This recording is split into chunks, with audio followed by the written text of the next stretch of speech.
Une fois que j'ai appris à faire de la glace de cette façon, je n'ai plus jamais voulu faire autrement. Super crémeuse et très bon marché. Pour commencer la recette d'aujourd'hui, j'ai besoin de 100 g de gélatine à la fraise. Ici, j'ai déjà préparé la gélatine en suivant les instructions sur le paquet. Je l'ai coupée en cubes pour faciliter la préparation. J'ajoute 4 cuillères de lait en poudre. J'ajoute ensuite une boîte de lait concentré. Ensuite, j'ajouterai 400 g de crème. J'ai utilisé 2 cartons pour cela. Nous allons maintenant bien mélanger le tout jusqu'à ce que tous les ingrédients soient complètement combinés. Et dans un mixeur, je vais mettre tout le mélange que nous avons préparé précédemment pour le mixer. Je verserai le tout et laisserai le mélange se faire pendant environ 2 minutes jusqu'à ce qu'il soit très lisse. Nous laisserons notre crème fouetter ici et en attendant, nous aurons besoin de gobelets jetables pour mouler notre crème glacée. Ici, je les place sur un plateau pour y verser notre mélange. Une fois le temps écoulé, nous aurons une crème très épaisse et c'est à ce moment-là que nous devons faire notre glace.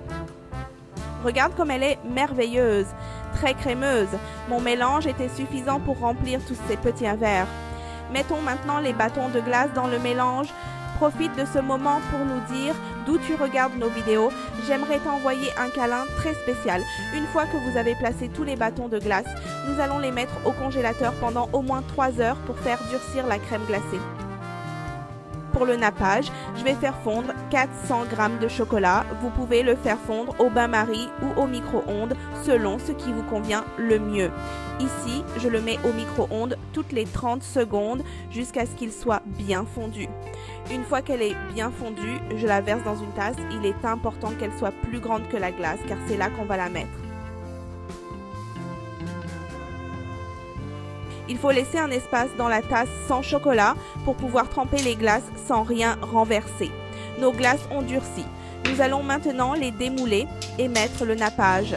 Pour cela, coupez une extrémité de la coupe avec des ciseaux et ouvrez-la avec la main. Ouvrez-la avec précaution.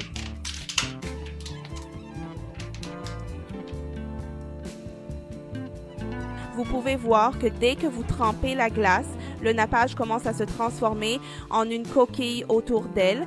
Laissez-la en place pendant un court instant, puis retirez-la. Faites de même avec toutes les glaces et servez-les dès que vous avez terminé. Et voilà notre recette du jour. Regardez comme elle est délicieuse. Les enfants vont l'adorer.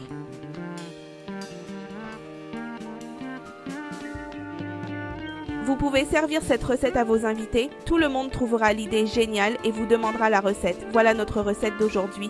J'espère qu'elle vous a plu. Santé et rendez-vous dans la prochaine vidéo.